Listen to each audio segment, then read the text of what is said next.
আমাদের পুলিশের সবচেয়ে বড় চেয়ারে যিনি ছিলেন বেনজির আহমেদ, তার কেলেঙ্কারি, তার দুর্নীতি, ওই ব্যারিস্টার সুমন, ও তো নতুন একটা এমপি হয়েছে, কৌশল ওরও কম না। ও একটা কথা বলেছে দেখলাম, যে আর কিছুদিন সময় যদি পেত তাহলে বেনজির গোটা গোপালগঞ্জ কিনে নিত।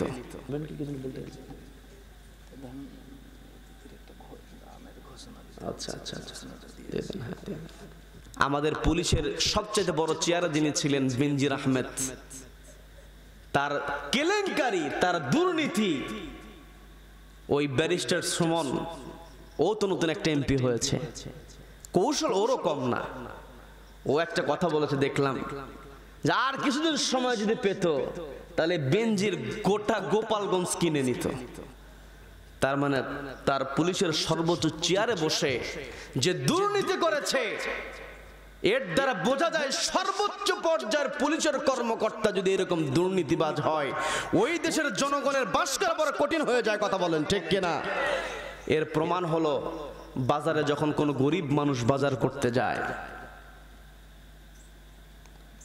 তার কি কিনবে, কোনটা কিনবে, গরিব মানুষ কনফিউশনে পড়ে যায়। কিন্তু সবাই কিন্তু বলে আমরা গরিবের বন্ধু। কি কথা বলেন? কি কথা বলেন?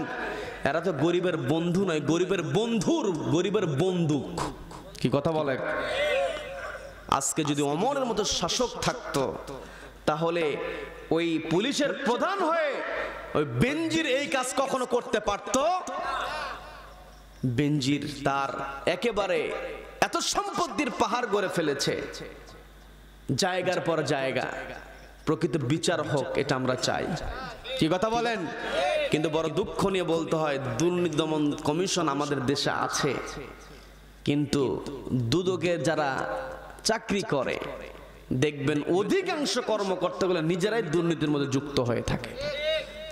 আজকে যদি কোরআনের বিধান থাকতো, তাহলে যারা দুর্নীতি করে কোরআনের বিধান অনুযায়ী ফাকতউ আইদিয়াহুমা, তাদের হাত কেটে দেওয়া হতো। হোক সে নারী, হোক সে পুরুষ, চুরি করবে হাত কেটে দাও। একটা চোর সাইজ করতে পারলে বাকিগুলো সাইজ হয়ে যাবে। কিন্তু যখনই এই কথা বলা হয়, বলে যে হুজুরেরা সেই আমলের বড় বড় আইনের কথা বলে, বলে নাউযুবিল্লাহ। একটা কথা বলি, বিরক্ত হচ্ছেন আপনারা? ওই ঘটনার দিকে যাব। আমার আপনার দেহে যদি ক্যান্সার হয়, ধরুন আমার আপনার কোনো হাতের কোনো অর্গানে, হাতের আঙ্গুলে ধরেন ক্যান্সার সেল ধরা পড়লো, ডাক্তার কিন্তু বলে দেয় যে আপনার হাতে ক্যান্সার ধরা পড়েছে। আপনি যদি বাকি দেহটাতে ঠিক রাখতে চান, তাহলে আপনার হাতের কবজি কেটে ফেলতে হবে, অথবা অনেক সময় এমনও বলে যে আপনার পুরো হাতটা কেটে ফেলতে হবে, পুরো পাটা কেটে ফেলতে হবে। তখন আমি আপনি যদি চিন্তা করি, হায় হায়, যেই পাটা দিয়ে তো হাঁটলাম, যে হাত দিয়ে তো কাজ করলাম, এই হাত কেটে ফেলে দিলে তো আমার বর্বরতা হবে। এই কথা চিন্তা করে আমি আপনি যদি হাত পা না কাটি, তাহলে গোটা দেহ ধ্বংস হয়ে যাবে। কি কথা বলেন? আমার আপনার দেহের অন্যান্য অর্গানকে হেফাজত করার জন্য যেমন আমি ক্যান্সার সেলে আক্রান্ত দেহ অঙ্গটাকে পুরোপুরি কেটে ফেলছি, ঠিক তেমনি সমাজের মধ্যে ক্যান্সার নামক দুর্নীতি যারা আক্রান্ত হবে, এদের হাত কেটে দিলে বাকি সমাজ ঠিক হয়ে যাবে। কথা বলেন ঠিক কিনা? সম্মানিত দিনী ভাইরা, যতই নিয়ম করা হোক না কেন, মানব রচিত আইন দিয়ে দুনিয়ার কোন নেতাকে অনুসরণ করে এই সমাজের মধ্যে শান্তি প্রতিষ্ঠা করা যাবে না। সমাজের মধ্যে যদি আমি আপনি শান্তি প্রতিষ্ঠা করতে চাই, লাকাদ কানা লাকুম ফি রাসূলিল্লাহি উসওয়াতুন হাসানা, আল্লাহ বলে দিলেন তোমাদের একমাত্র আদর্শ হবে, উত্তম চরিত্র তোমাদের জন্য নির্ধারণ করে দিয়েছেন নবীজির মধ্যে। নবীজির চরিত্র নিয়ে সাহাবায়ে কেরামগণ জীবন যাপন করেছেন, তাদের বাস্তব জীবনে নবীজির চরিত্রটাকে অ্যাপ্লাই করেছেন। যখন হযরত ওমর রাদিয়াল্লাহু তাআলাকে জানানো হলো আপনার ছেলের উট হওয়ার কারণে, খলিফার পুত্রের উট হওয়ার কারণে এক্সট্রা সুবিধা দেওয়া হয়, সঙ্গে সঙ্গে হযরত ওমর রাদিয়াল্লাহু তাআলা আনহু তার ছেলেকে ডাক দিয়ে বলতেছেন, আগামী 3 দিনের মধ্যে তুমি তোমার উটটাকে বিক্রি করে দেবে। শুধু তোমারটাই বিক্রি করবে তা নয়, তোমারটা বিক্রি করার সময় সবচাইতে দুর্বল যে উট আছে, যে উটের গোশত সবচাইতে কম হবে, সেই উটের দামটাও জেনে নেবে। ওই দুর্বল উটের দাম এবং তোমার বিক্রি করা উটের দাম দুইটার মধ্যে বিয়োগ করে অতিরিক্ত যে টাকা থাকবে 3 দিনের মধ্যে রাষ্ট্রীয় কোষাগারে জমা দিয়ে দেবে। বলেন না সুবহানাল্লাহ। প্রশ্ন করা হলো কেন? আমি তো বুঝতে পারলাম না। হযরত ওমর রাদিয়াল্লাহু তাআলা বলতেছেন, তোমার উটটা যে মোটা তাজা হয়েছে, এই মোটা তাজা হওয়ার জন্য রাখালেরা তোমার উটটাকে আলাদা সুযোগ দিয়েছে। এই আলাদা সুযোগ পাওয়ার পরে তোমার উট মোটা তাজা হয়েছে। এই যে সুবিধা তুমি গ্রহণ করলে, আল্লাহ যদি কিয়ামতের ময়দানে আমাকে প্রশ্ন করে, আমি ওমর এক কদম সামনে আগাতে পারবো না। বলেন আল্লাহু আকবার। কেমন আমানতদার তাদের মধ্যে ছিল। আজকে নবীজির চরিত্র আমাদের মধ্যে নাই। নবী যেমন চরিত্রবান ছিলেন, নবীজির চরিত্র নিয়ে আমার আপনার চরিত্র গঠন করতে হবে। 1 নাম্বার সত্য কথা বলতে হবে, 2 নাম্বার আমানতদারিতা রক্ষা করতে হবে।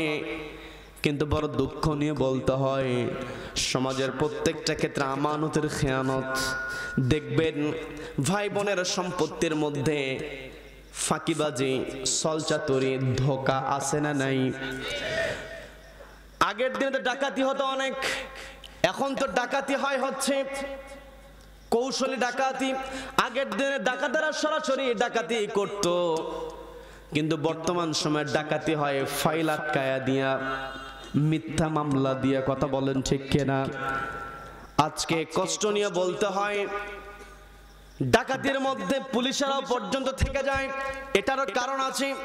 আজকে সেনাবাহিনীতে পুলিশে যখন নিয়োগ দেওয়া হয়, দেখবেন নিয়োগ দেওয়ার পূর্বে লাইনে দাঁড় করিয়ে দেওয়া হয়, কার ফিটনেস কেমন, লম্বা দেখা হয়, স্বাস্থ্য দেখা হয়, এরপরে আইকিউ টেস্ট করা হয়, মেধাটা কেমন, এরপরে বাছাই করে তার চাকরি দেওয়া হয়। কিন্তু বড় দুঃখ নিয়ে বলতে হয়, স্বাস্থ্য যতই ভালো হোক, উচ্চতা যতই হোক না কেন, তার মেধা যতই ভালো হোক না কেন, ওই লাইনে দাঁড়ানোর পূর্বে যদি 15 থেকে 20 লক্ষ টাকা ঘুষ না দেয়, আর চাকরি হয় না। কথা বলেন ঠিক কিনা? এখন যেই পুলিশ 15-20 লক্ষ টাকা ঘুষ দিয়ে পুলিশের চাকরি নিয়েছে, ওই শপথের মধ্যে যতই বলুক না কেন, দেশের জন্য নিজের জীবন দিয়ে দিব, দেশের সেবা করব, শপথের মধ্যে সে বলবে, কিন্তু মনে মনে ভাববে এত টাকা দিয়ে চাকরি নিয়েছি, সবার আগে ওই টাকা উদ্ধার করব। কথা বলেন ঠিক কিনা?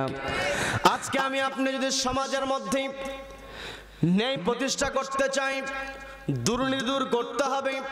আর এই দুর্নীতি দূর করতে হলে সবার আগে কোরআনের বিধান অনুযায়ী সমাজটাকে পরিচালনা করতে হবে। কথা বলেন ঠিক কিনা? আজকে নারীর অধিকার নিয়ে কত কথা বলা হয়, নারীর অধিকার এখনো পর্যন্ত দিতে পারলো না। দেশের প্রধানমন্ত্রী নারী, স্পিকার নারী, বিরোধী দলের নেত্রী সেটাও নারী। এত নারীর ক্ষমতায়নের পরেও কিন্তু নারীর অধিকার এখনো পর্যন্ত ঠিক মতো দিতে পারছে না। কথা বলেন ঠিক কিনা? নারীর অধিকার দিতে হলে কোরআনের দিকে এগিয়ে আসতে হবে। পর্দালের মা বোনেরা শুনছেন, কানটা একটু খাড়া করে শুনবেন ও আমার মারা। নবীজি তার আদর্শ প্রতিষ্ঠার জন্য সবচাইতে বেশি সহযোগিতা যার কাছ থেকে পেয়েছিলেন, তিনি হলেন খাদিজাতুল কুবরা রাদিয়াল্লাহু তাআলা আনহা। এই খাদিজাতুল কুবরা রাদিয়াল্লাহু তাআলা আনহা নবীজিকে কিন্তু প্রস্তাব দিয়েছিলেন, নবীজি কিন্তু প্রস্তাব দেন নাই। কথা বলেন ঠিক কিনা? নবীজিকে প্রস্তাব দেওয়া হয়েছে, নবীজির 2টা গুণ দেখা হয়েছে। 1 নাম্বার নবীজি সত্যবাদী, 2 নাম্বার নবীজি ছিলেন আমানতদার। ব্যবসার জন্য দায়িত্ব দেওয়া হয়েছে, বিগত দিনে অনেককে দায়িত্ব দিয়েছেন, কিন্তু নবীজির মতে এমন লাভ কেউ দিতে পারে নাই।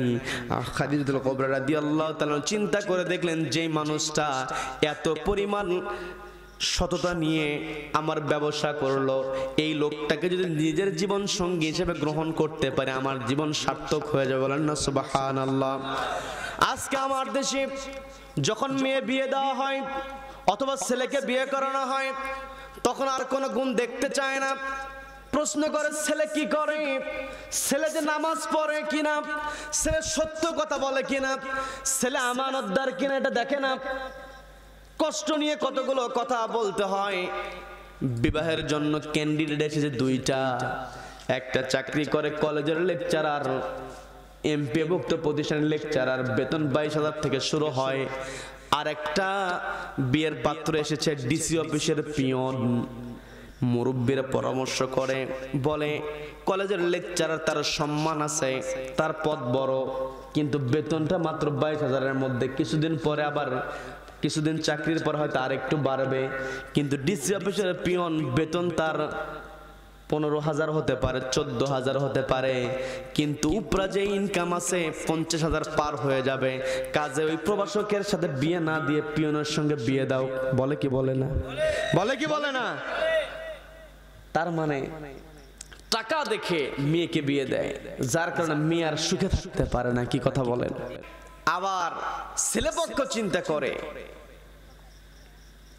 মেয়ের বাড়ি থেকে যদি যৌতুক নেওয়া যেত, মেয়ের চেহারা কেমন,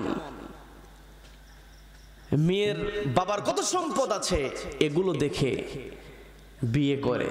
আবার কিছু কিছু বাবাও আছে, তারা বলে ছেলেকে এত টাকা খরচ করে লেখাপড়া করালাম, এমনিতেই ছেলেকে বিয়ে করাবো। আমার দেশে কোরবানি হয়, কোরবানির পশু কিনতে পাওয়া যায় কোরবানির হাটে, আর ছেলে বিক্রি হয়, ছেলের কোরবানি হয় বিয়ার বৈঠকে। কথা বলেন ঠিক কিনা? আজকে যেই বাড়ি থেকে যৌতুক নিয়ে মেয়ে বিয়ে করে আনবে, ওই মেয়ে চিন্তা করবে আমি তো আমার স্বামীকে টাকা দিয়ে কিনে নিয়েছি, অতএব তো আমার গোলাম হবে। কি কথা বলেন? কি কথা বলেন? কিন্তু ইসলাম কড়া ভাষায় কথা বলেছে, নবীও জানিয়ে দিয়েছেন, কোরআনও জানিয়ে দিয়েছে, মেয়েদের মহরকে পরিপূর্ণ করে দাও। কিন্তু আমার দেশে মেয়েদেরকে মহারণা দেওয়া হয় না, শুধু কাজীর খাতার মধ্যেই লেখা থাকে। কি কথা বলেন?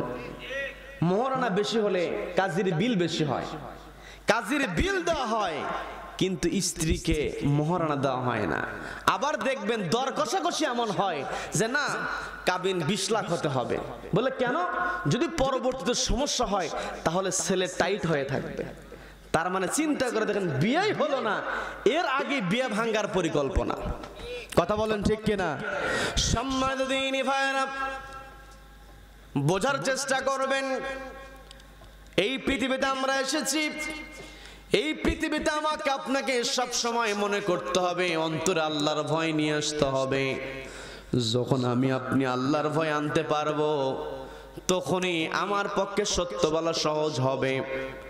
এই পৃথিবী ছেড়ে আমরা একদিন চলে যাব, এই চিন্তা যদি মনের মধ্যে আনতে পারি, এই চেতনা যদি আমার আপনার অন্তরের মধ্যে লালন করতে পারি, আমি আপনি কখনো আমানতের খেয়ানত করতে পারবো না।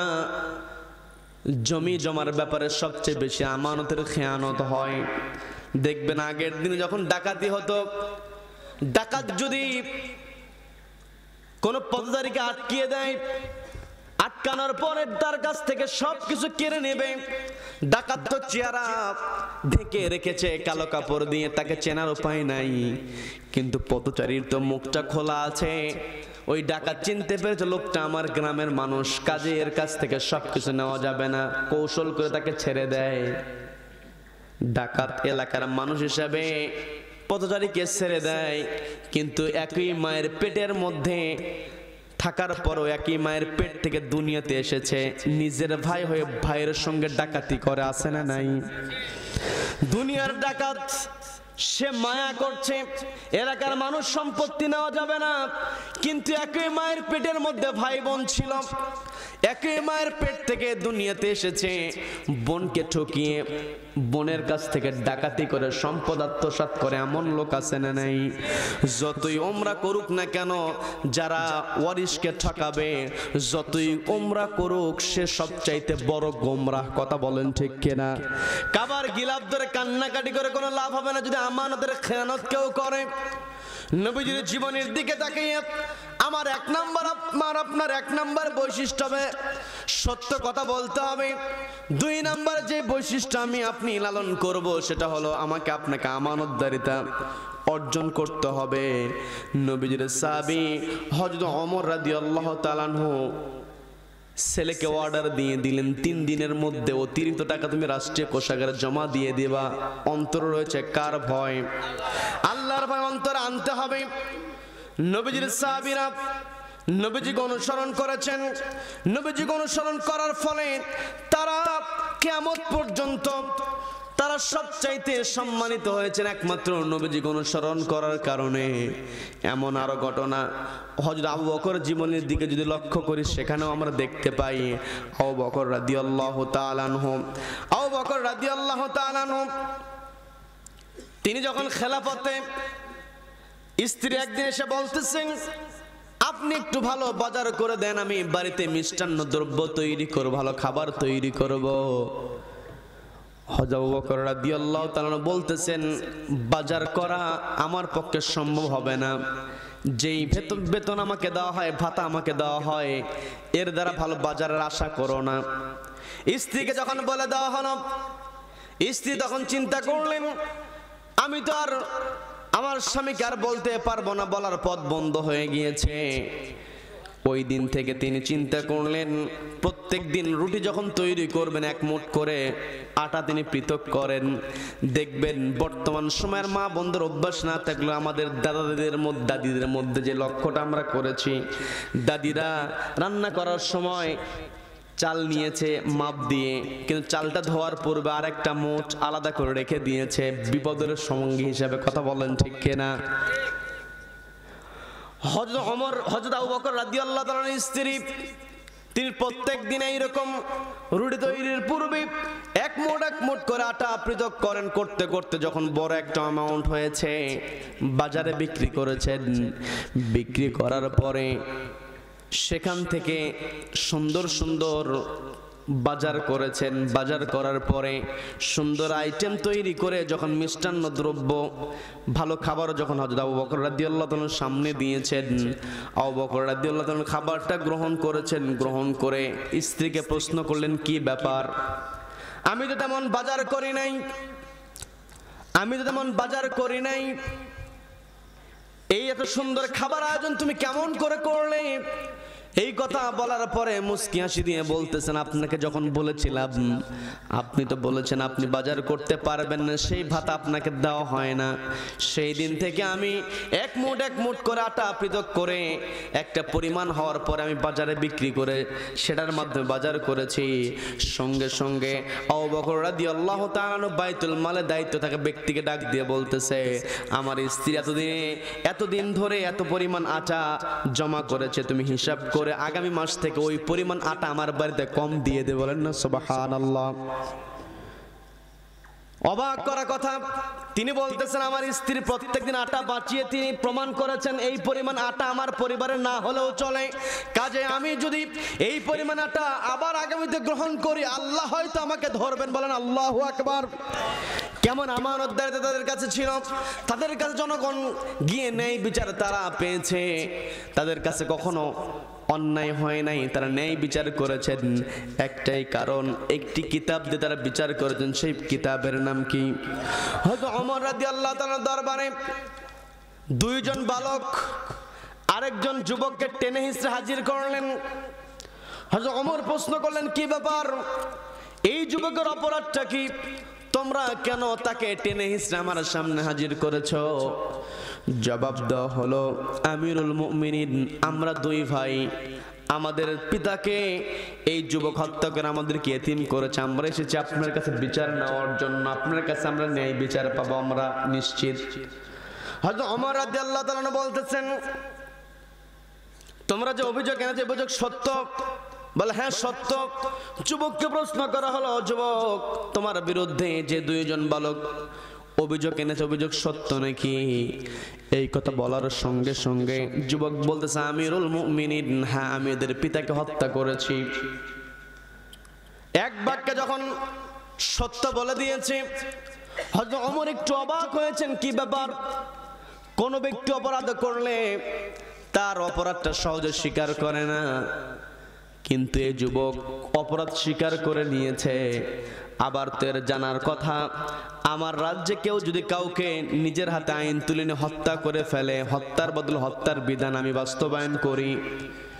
এখন এর তো বিধান হবে হত্যা, মৃত্যুদণ্ড তার হবে, কিন্তু মৃত্যুদণ্ড তার হবে এটা জানার পরও তার চেহারার মধ্যে কোনো প্রকার আতঙ্কের ছাপ দেখা যায় না। ছেলেটা তো সত্যবাদী, দেখি তো কেন হত্যা করেছে, কারণটা একটু জানতে চাই। প্রশ্ন করা হলো, তুমি তো সত্যতা স্বীকার করেছো, তোমার বিচার করা তো আমার জন্য সহজ হয়ে গিয়েছে, রায়টা আমি সহজেই দিয়ে দিতে পারবো, কিন্তু রায় দেওয়ার পূর্বে আমি জানতে চাই তুমি এদের পিতাকে কেন হত্যা করেছো? যুবক জবাব দিয়ে বলছে, আমিরুল মুমিনিন, আমি এদের পিতাকে হত্যা করতে চাই নাই, কিন্তু অনাকাঙ্ক্ষিতভাবে আমার হত্যাকাণ্ড সংঘটিত হয়েছে। প্রশ্ন করা হলো, তুমি চাও নাই, অনাকাঙ্ক্ষিতভাবে হত্যাকাণ্ড সংঘটিত হয়েছে, একটু ব্যাখ্যা করে বলো। বলা হলো, আমি মুসাফির মানুষ, দীর্ঘ পথ পাড়ি দিয়ে এই দিক দিয়ে যাচ্ছিলাম। দীর্ঘ পথ পাড়ি দেওয়ার পর আমি ক্লান্ত হয়েছি, ক্লান্ত শরীর নিয়ে আমি আর চলতে পারছিলাম না, আমার যাত্রাটা আমি বিরতি দিয়ে দিলাম। বিরতি দিয়ে আমি আমার উট থেকে নেমে গিয়েছি, নেমে গিয়ে বিশ্রাম নিচ্ছিলাম। আমার চোখে প্রচন্ড ঘুম, আমি ঘুমিয়ে গিয়েছি। ঘুম থেকে জাগার পর লক্ষ্য করে দেখলাম যেই জায়গায় আমি আমার উটটাকে রেখেছিলাম, আমার বাহনটা আমি রেখেছি, সেই জায়গায় আমার উটটা নাই। জাগ্রত হওয়ার পর আমি চিন্তিত হয়ে পড়লাম, আমার উটটাকে আমি খুঁজতে লাগলাম। বিরক্ত হচ্ছেন নাকি? আমি আমার উটটাকে খুঁজতে লাগলাম। খুঁজতে খুঁজতে একটা পর্যায়ে গিয়ে দেখলাম একটা বাগানের পাশে আমার উটটা মৃত অবস্থায় পড়ে আছে। আমার উটটাকে যখন আমি মৃত অবস্থায় পড়ে থাকতে দেখলাম, কাছে গেলাম, গিয়ে দেখি আমার উটটা রক্তাক্ত হয়ে আছে, পাশে একটা পাথর খণ্ড পড়ে আছে। আমার আর বুঝতে বাকি রইল না, কেউ না কেউ পাথর দ্বারা আঘাত করে আমার উটটাকে হত্যা করেছে। আমি তখন হত্যাকারীকে খুঁজতে লাগলাম। খুঁজতে খুঁজতে যখন জানতে পারলাম এদের পিতা একে হত্যা করেছে, আমি গিয়ে প্রশ্ন করলাম, তুমি আমার উটটাকে কেন হত্যা করেছো? তোমার উট আমার ফসলের ক্ষেতের মধ্যে ঢুকে ফসলের ক্ষতি করেছে। আমি বললাম, তোমার ফসলের ক্ষতি হয়েছে, তুমি বিচার দিতে, তোমার ফসলের ক্ষতির পরিবর্তে আমি তোমাকে ফসলের ক্ষতিপূরণ দিয়ে দিতাম, কিন্তু তুমি কেন আমার উটটাকে আঘাত দিয়েছো, কষ্ট দিয়েছো? না জানি কত কষ্ট আমার উটের হয়েছে, তীব্র যন্ত্রণা হয়েছে।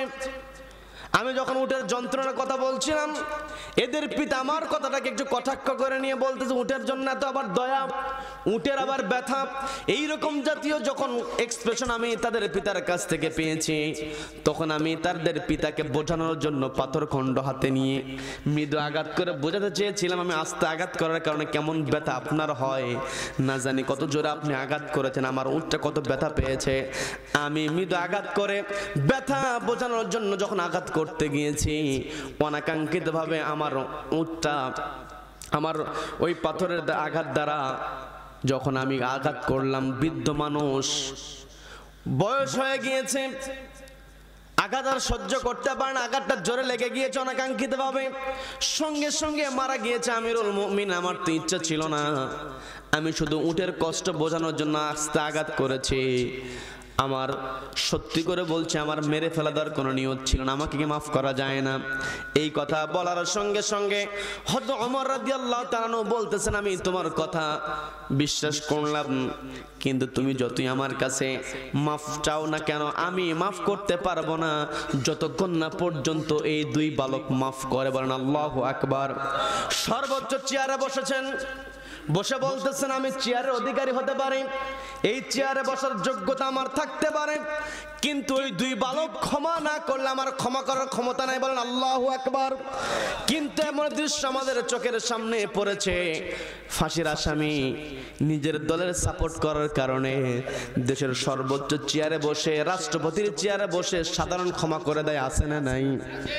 আজকে দুনিয়াতে বসে রাষ্ট্রপতির চেয়ারে বসে তুমি আসামিকে, ফাঁসির আসামিকে তোমার দলের হওয়ার কারণে তুমি মাফ করে দাও, কিয়ামতের ময়দানে ওই ফাঁসির বিচার হবে, আবার ফাঁসির আসামিকে মাফ করে দেওয়ার জন্য তোমারও বিচার হবে। কথা বলেন ঠিক কিনা? হযরত ওমর রাদিয়াল্লাহু তাআলা আনহু চেয়ারের কখনো অপব্যবহার তারা করেন নাই। আয়েশা সিদ্দিকা রাদিয়াল্লাহু তাআলা আনহা, তার ইচ্ছা ছিল কবরটা স্বামী এবং পিতার সঙ্গেই হবে। কিন্তু ওমর রাদিয়াল্লাহু তাআলা মনের মধ্যে আকাঙ্ক্ষা চলে আসলো, যদি আমি নবীজির সঙ্গে থাকতে পারতাম, আবু বকর তো নবীজির সঙ্গে ঘুমিয়ে আছে, আমি যদি ঘুমাতে পারতাম। এই কথা চিন্তা করে পুত্রকে ডাক দিলেন, ডাক দিয়ে বলতেছেন, আমার মনে তো আকাঙ্ক্ষা আমি নবীজির সঙ্গে মৃত্যুর পরে কবরের মধ্যে আমি নবীজির সঙ্গে থাকতে চাই, কিন্তু ওই জায়গার মালিক তো হলো আয়েশা সিদ্দিকা রাদিয়াল্লাহু তাআলা আনহা। তার কাছ থেকে অনুমতি না পাইলে তো আমি ওখানে আমার দাফন করা সম্ভব হবে না।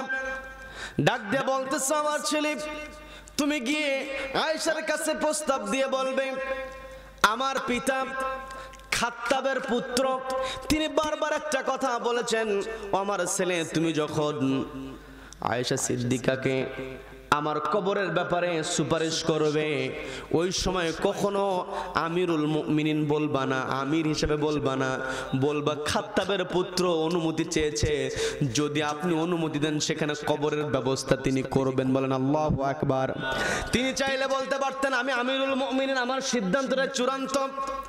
দেখবেন দেশের সর্বোচ্চ চেয়ারে বসেছে, এমন এমন হুমকি দিয়ে দেয় যে আমি যেটা বলবো সেটাই সত্য, এমন কথা বলার লোক আছে না নাই?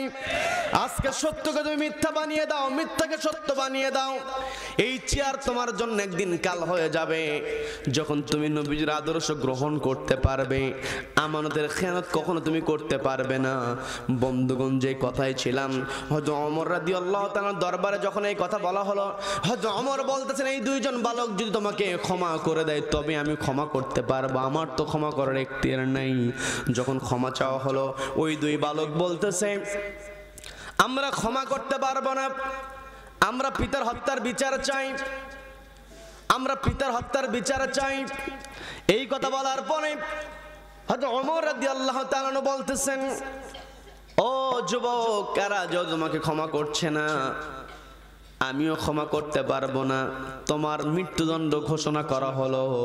এই কথা বলার পরে ওই যুবক বলতেছে, আমার মৃত্যুদণ্ড আপনি ঘোষণা করেছেন, এতে আমার কোনো আপত্তি নাই, আমি মৃত্যুদণ্ড ঘোষণাকে মেনে নিলাম। বলেন আল্লাহু আকবার। এই কথা বলার পরে হযরত ওমর একটু অবাক হলেন। সঙ্গে সঙ্গে বালক বলতেছে, আমিরুল মুমিনিন, আমার মৃত্যুদণ্ড হবে, আপনি শাস্তি বাস্তবায়ন করবেন, এতে আমার কোনো আপত্তি নাই। তবে আমার একটা দাবি হলো, আমি একটু আমার বাড়িতে যেতে চাই, 3 দিন আমাকে একটু রুখসত দিতে হবে, 3 দিন আমাকে একটু ছুটি দিতে হবে, আমি আমার বাড়িতে গিয়ে একটু কাজ আছে আমার। বলে কি কাজ? কাজটা হলো, আমার পিতা যখন দুনিয়া থেকে বিদায় হয়েছেন, আমার ভাইয়ের জন্য কিছু আমানত আমার কাছে রেখে দিয়েছিলেন। আমার ভাই হলো ছোট, প্রাপ্তবয়স্ক না হওয়ার কারণে এখন আমানতটা আমি তাকে বুঝিয়ে দিতে পারি নাই। এই অবস্থায় যদি আমার এখানে ফাঁসি হয়ে যায়, আর আমি যদি আমার ভাইকে আমার বাবার রেখে যাওয়া আমানত যদি বুঝিয়ে দিতে না পারি, আমি তো আমানতের খেয়ানতকারী হয়ে যাব। বলেন আল্লাহু আকবার। কেমন চিন্তা, কেমন তাদের চেতনা, আমানতদের কেমন ছিল, শুধু ঘটনা শুনলেই হবে না। নবীজির 1 নম্বর বৈশিষ্ট্য ছিল, নবীজি সত্য বলেছেন। ওই যুবক প্রশ্ন করার সঙ্গে সঙ্গে বলেছে, আমি হত্যা করেছি, কোনো মিথ্যার আশ্রয় নাই। এরপরে ফাঁসির অর্ডার হয়েছে, ওই যুবক মরণকে ভয় পায় নাই, ভয় পেয়েছে আমার ভাইয়ের আমানত আমার কাছে আছে, এটা বুঝিয়ে দিতে হবে। এই কথা বলার পরে আমিরুল মুমিনিন হযরত ওমর রাদিয়াল্লাহু তাআলা বলতেছেন, তুমি তো সত্যবাদী আবার আমানতদার, আমি তোমাকে বাড়িতে যাওয়ার অনুমতি দিয়ে দেব, এতে আমার কোনো আপত্তি নেই। তবে শর্ত হলো, তোমার পরিবর্তে একজন জিম্মাদার নিয়োগ করতে হবে। তুমি যদি জিম্মাদার নিয়োগ করতে পারো তবে আমি তোমাকে ছাড়বো। বলে, আমি তো এই জায়গার নতুন মানুষ, আমি কেমন করে জিম্মাদার নিয়োগ করব? কোনো বন্ধু বান্ধব আত্মীয় স্বজন তো আমার কেউ নাই। হয়তো ওমর বলতেছেন, তুমি যদি কোনো জিম্মাদার নিয়োগ করতে না পারো, তোমাকে ছেড়ে দিলাম। বাড়িতে যাওয়ার পরে তোমার সন্তান সন্ততি, স্ত্রী, পরিবার পরিজনের সঙ্গে দেখা হওয়ার পরে তুমি হয়তো তোমার চিন্তা ঘুরিয়ে যেতে পারে। যুইয়িনা লিন-নাসি হুব্বুশ শাহাওয়াতি মিনান নিসাই ওয়াল বানিন। কারণ আল্লাহ রাব্বুল আলামিন মানুষের মনের মধ্যে নারীর প্রতি আকর্ষণ দিয়েছেন, সন্তানের মহাব্বত দিয়েছেন। তুমি বাড়িতে গিয়ে যদি এগুলো চিন্তা করে আর যদি হাজির না হও, আর আমি যদি এই 2 বালককে পিতার হত্যার বিচার বুঝিয়ে দিতে না পারি, কিয়ামতের ময়দানে আমি ওমর 1 কদম সামনে আগাতে পারবো না। বলেন আল্লাহু আকবার। কেমন শাসক ছিলেন! শাসকের চেয়ারে বসে শুধুমাত্র নিজের পিতার হত্যার বিচার করলে হবে না, জনগণের পিতা যদি হত্যা করে কেউ তারও বিচার করতে হবে। কথা বলেন ঠিক কিনা? সম্মানিত দিনী ভাইয়েরা, বোঝার চেষ্টা করবেন, এই পৃথিবীতে আমি চেয়ারে বসেছি, চেয়ারটা শুধু আমার জন্য ব্যবহার করলাম, কষ্ট নিয়ে বলতে হয়। আমরা দেখেছি প্রেস ক্লাবের সামনে কোন কোন বাচ্চারা তাদের বাবার ছবি নিয়ে হাজির হয়েছে, তারা বলতেছে বাবার কবরটা কোথায় আছে একটু দেখায় দাও। চিন্তা করে দেখেন কেমন জুলুম, কিন্তু নিজের পিতার হত্যার বিচার ঠিকই হয়। কথা বলেন ঠিক কিনা? সম্মানিত দিনী ভাইরা, হযরত ওমর রাদিয়াল্লাহু তাআলা বলছেন জিম্মাদার নিয়োগ করো। ওই যুবক বলে জিম্মাদার তো নিয়োগ করতে পারবো না। যুবক চিন্তায় পড়ে গেল, হতাশ হয়ে গিয়েছে। এমন অবস্থায় কি করবে? হঠাৎ করে যুবক চিন্তা করে দেখলো আমি তো মুসলিম, একজন মুসলমান আরেকজন মুসলমানের জন্য ভাই, একজন মুমিন আরেকজনের মুমিনের জন্য ভাই। এই ভ্রাতৃত্বের বন্ধন আমাদেরকে আবদ্ধ করে রেখে দিয়েছেন কে? ওই যুবক উপস্থিত সবাইকে লক্ষ্য করে বললাম বেশি সময় নিব না, একটু সময় নিব, বিরক্ত হবেন নাকি? উপস্থিত সবাইকে লক্ষ্য করে বলতেছেন, ও আমার মুসলমান ভাইয়েরা, আমি আমার আমানতের দায়িত্ব পালন করব। কে আছো তোমরা আমাকে সহযোগিতা করবে, আমার জন্য একটু জিম্মাদারি গ্রহণ করবে। আমি যত দ্রুত সম্ভব বাড়ি থেকে ফিরে আসব, আমাকে কেউ সহযোগিতা করো। 3 থেকে 4 বার যখন তিনি সবাইকে লক্ষ্য করে সহযোগিতা চাইলেন, কেউ যখন সহযোগিতা করলো না, যুবকের চেহারাটা মলিন হয়ে গিয়েছে, হতাশা হয়ে গিয়েছে। বিষয়টা লক্ষ্য করুন, আবু যর গিফারি রাদিয়াল্লাহু তাআলা আনহু দাঁড়িয়ে বলতেছে, যুবক তোমার চিন্তা করতে হবে না, আমি তোমার জন্য জিম্মাদারি গ্রহণ করলাম। বলেন না সুবহানাল্লাহ। আবু যর গিফারি জিম্মাদারি গ্রহণ করলেন। হযরত ওমর প্রশ্ন করতেছেন, আবু যর গিফারি তুমি তো জিম্মাদারি গ্রহণ করেছো, ভেবে চিন্তে জিম্মাদারি গ্রহণ করো, কারণ এই যুবক যদি হাজির না হয় তোমার কিন্তু ফাঁসির কাজটা ঝুলতে হবে। আবু যর গিফারি বলতেছে, আমি জেনে বুঝেই সিদ্ধান্ত নিয়েছি। বলেন আল্লাহু আকবার। যুবক যাওয়ার সময় জানিয়ে দেওয়া হলো অমুক দিন সূর্য ডোবার পূর্বে তুমি হাজির হবে। আরেকটা বর্ণনায় পাওয়া যায় জুমার নামাজের পূর্বে তুমি হাজির হবে, জুমার নামাজের পরে বিচার কার্য সম্পন্ন হবে। আমি সেই দিকে যাব না। জুমার দিনকে যদি আমরা ধরে নেই তাহলে দেখা যায় নির্ধারিত জুমার দিনের পূর্বে, জুমার নামাজের পূর্বে হাজির হওয়ার কথা। জুমার নামাজ হাজির হয়েছে, ওয়াক্ত হয়ে গেছে, আজান হয়েছে। হযরত ওমর রাদিয়াল্লাহু তাআলা মিম্বারে দাঁড়িয়ে খুতবা দিবেন, ওই যুবকের কোনো খবর নাই, যুবক হাজির হয় নাই। হযরত ওমর রাদিয়াল্লাহু তাআলা আবু যর গিফারিকে ডাক দিয়ে বলেন, আবু যর গিফারি তুমি যার জিম্মাদারি গ্রহণ করেছো সে তো এখন হাজির হয় নাই, নামাজের পর বিচার কার্য সম্পন্ন হবে, প্রস্তুত হয়ে নাও। ওই 2 বালক হাজির হয়েছে, পিতার হত্যার বিচার চাওয়ার জন্য হাজির হয়েছে, রেডি হয়ে যাও। এর মধ্যে যদি ওই যুবক হাজির হয় তাহলে তো হয়ে গেল, না হলে তোমাকে ফাঁসির কাজটা ঝুলতে হবে। অনেক লম্বা ঘটনা। জুমার নামাজ শেষ হয়ে গিয়েছে। হযরত ওমর রাদিয়াল্লাহু তাআলা অর্ডার দিয়ে দিলেন, যুবক যেহেতু আসে নাই, আবু যর গিফারের ফাঁসি কার্যকর হয়ে যাক। পিনপতন নীরবতা, সবাই অবাক দৃষ্টিতে তাকিয়ে আছে, কেউ কোনো কথা বলছে না। মহব্বতের মানুষগুলো কান্নাকাটি পর্যন্ত করতেছে আর বলতে লাগতেছে কি দরকার ছিল, চেনা নাই জানা নাই এমন এক অচেনা যুবকের জন্য কেন জিম্মাদারি গ্রহণ করলো আবু যর, কেন বোকামি করলো? অপরাধ না করে ফাঁসির কাছে সে ঝুলতে যাচ্ছে। একেবারে চূড়ান্ত সময় ফাঁসি সম্পন্ন হয়ে যাবে, মৃত্যুদণ্ড কার্যকর করা হবে। এমত অবস্থায় লক্ষ্য করা গেল দূর থেকে মরুভূমির মধ্যে দিয়ে কে যেন ঘোড়া দাবড়িয়ে গিয়ে আসে। মাঝখান থেকে একজন চিৎকার দিয়ে উঠেছে, সবাই তাকিয়ে আছে আবু যর গিফারির দিকে, কিন্তু মাঝখান থেকে একজন যখন চিৎকার দিয়েছে সবাই তাদের দৃষ্টি নিয়ে গিয়ে চিৎকারকারীর দিকে প্রশ্ন করছে, কি ব্যাপার চিৎকার করো কেন? বলতে তোমরা তো সবাই আবু যর গিফারির দিকে তাকিয়ে আছো, লক্ষ্য করে দেখো মরুভূমির মধ্যে কে যেন এগিয়ে আসতেছে। হয়তো হলো ওই যুবক হতে পারে, আমরা একটু অপেক্ষা করি, যদি ওই ঘোড়ার সওয়ারে যুবক না হয় তখন ফাঁসি কার্যকর হবে। হয়তো ওমরের কাছে অনুমতি চাওয়া হলো, যদি ওমর অনুমতি দিয়ে দিলেন। অনুমান যেটা করা হয়েছিল, যখন ঘোড়াটা এগিয়ে আসে চেহারাটা তো স্পষ্ট হয়ে যায়, একেবারে কাছাকাছি আসার সঙ্গে সঙ্গে যুবক ওই ঘোড়ার উপর থেকে লাফ দিয়ে নামিয়ে দৌড়ে গিয়ে আবু যর গিফারিকে বলতেছে, ভাই আমাকে ক্ষমা করো, আমি তো নির্ধারিত সময় হাজির হতে চেয়েছি কিন্তু আমি পারি নাই, আমাকে মাফ করে দাও, আমার জন্য তোমাকে পেরেশানিতে পড়তে হয়েছে, আমি তোমাকে চিন্তায় ফেলেছি, এর জন্য আমাকে ক্ষমা করে দাও। আর আমার জন্য তোমাকে মৃত্যুদণ্ড গ্রহণ করতে হবে না, তোমাকে মরতে হবে না, তোমাকে ফাঁসির কাছে যেতে হবে না, জীবন দিতে হবে না, তুমি চলে যাও, আমার মৃত্যুদণ্ডের জন্য আমি হাজির হয়েছি। এই কথা বলে যখন ওই যুবক এগিয়ে যাবে, এমত অবস্থায় ওই যে দুই বালক এসে ওই যুবককে বলতেছে, কোথায় যাও? ওই ফাঁসির কাছে যাওয়ার পূর্বে তোমার সঙ্গে একটু কথা আছে, বলেন আল্লাহু আকবার।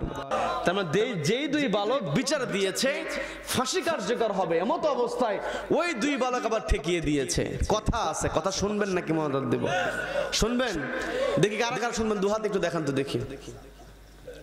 আল্লাহ আমাদের সকল কবুল করেন, বলে না আমিন, বলে না আমিন।